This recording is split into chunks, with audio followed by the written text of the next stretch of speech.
અંધારાની ભૂલ છાવરે કપટ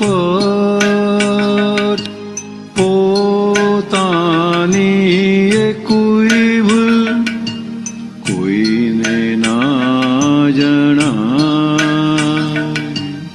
અંધારાની ભૂલ જાળી ઝીણી ગાંઠથી બાંધેલું છે મન. સંયોગી પુરાવો મળતા ગાંઠ જો દેખાય. મહી પડેલી ગાંઠ ભાડે જ્યાં મીઠ ચિત્ત ચોંટી જાય ત્યાં મોહ ગયો વેરાય. અંધારાની ભૂલ પહેરી પ્રેરણા આપે મહિલી ગાંઠ જેને જે વિષયમાં રંગ તેવો સંગ થાય. બાપ જાણે નહીં પુત્ર માંસ ખાય. ઉચ્ચ કુળનો નબીરો અવળે રસ્તે જાય. અંધારાની ભૂલ માસની હોટલ મિત્રનો કુસંગ ઘરના પૂછે ક્યાં ગયો તો આઈ છેડાય. ચોરી પહેરી વાર કરતા ડંકે મન. પહેલી વાર સફળ થતા વ્યસન બની જાય. અંધારાની ભૂલ. જય સચ્ચિદાનંદ.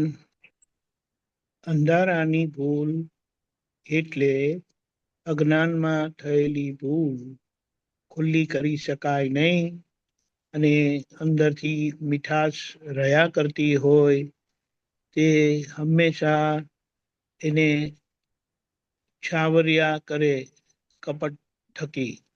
અને સૌથી મોટી વાત કેવી રીતે થાય છે કે પોતાના પર લઈ લે છે. એટલે પ્રકૃતિનો પક્ષ લઈ લે છે. એ પ્રકૃતિનો પક્ષ એટલું મોટું કપટ છે અને પ્રકૃતિનો પક્ષ તો ખરો અને પ્રકૃતિનું રક્ષણ કરે ઉપરથી. એટલે અહીંયા દાદા આપણને ચેતવે છે કે જ્ઞાન મળ્યું છે એટલે અજવાળું થયું છે, એટલે જાગૃતિ ખુલ્લી થઈ છે, પ્રજ્ઞાશક્તિ જાગૃત થઈ છે, એટલે અંદર ચેતવનારો જાગી ગયેલો છે અને સતત ચેતવ્યા કરે છે.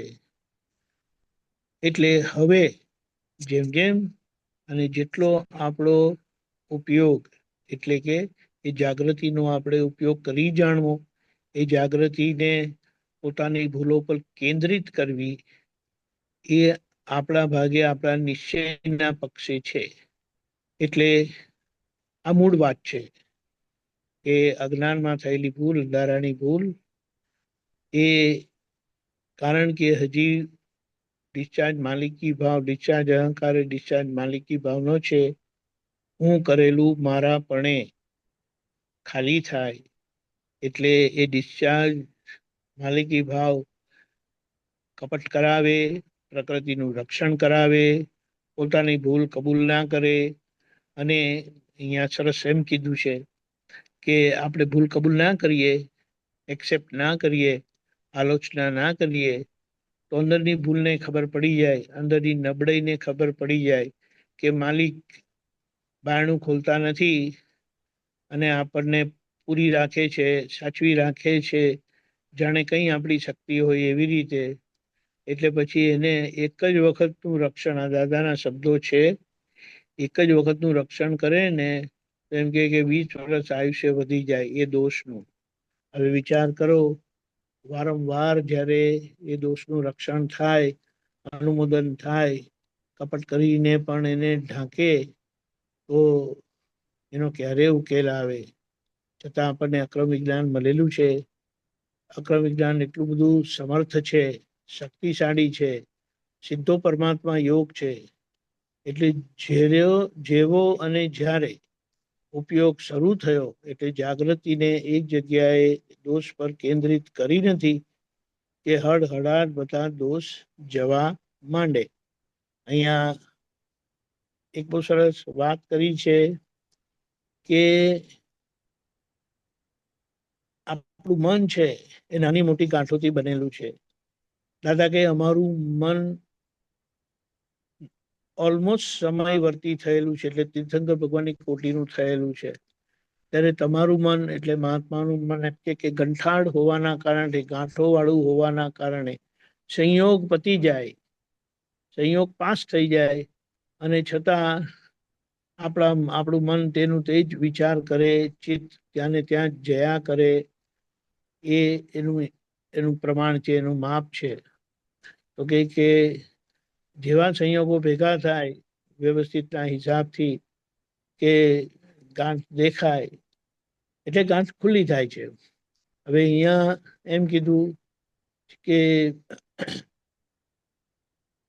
અંદર આ જે પડેલી ગાંઠ છે એ અંદર મીઠાશ દેખાય એટલે જ્યાં એની જોડે સંલગ્ન ચિત્ત જે છે, બગડેલું ચિત્ત, તે પાછો આખો આપણને ત્યાં ખેંચી જાય આપણને. એટલે અહીંયા ચેતવાની જરૂરત છે.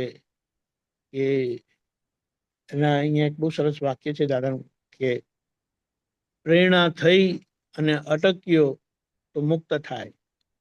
અંદર પ્રેરણા થઈ અને જાગ્રત થયો, ચેતી ગયો, તો કે મુક્ત થાય.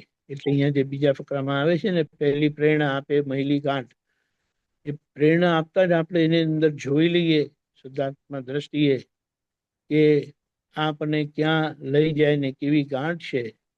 પણ ત્યાં એવી જાગૃતિ નહીં રહેતા, જેમાં સહેજ પણ રંગ પડી ગયો તો પછી એનો પછી એ પ્રમાણેનો સંગ થાય, એવી કંપની આપણે ખોલીએ અને પછી બધા દોષો થઈ જાય. એટલે અહીંયા દાખલો આપ્યો છે કે બાપ જાણે નહીં પુત્ર માંસ ખાય છે, ઉચ્ચ કુળના હોવા છતાં આવડે રસ્તે જાય. હવે અહીંયા બાપ એટલે કે પોતે અંદર જાણતા નથી કે આ આપણા કર્મનું પરિણામ આવું આપણી પાસે કરાવે છે અને એટલું બધું ભયંકર નુકસાન જાય છે.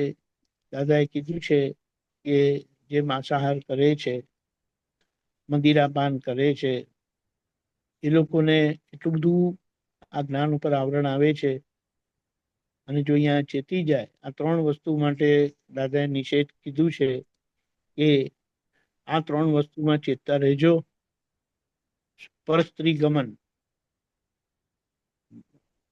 માંસાહાર અને મદિરાપાન, કે પછી આ જ્ઞાન ઉપર ભયંકર આવરણ લાવનારી વસ્તુ છે.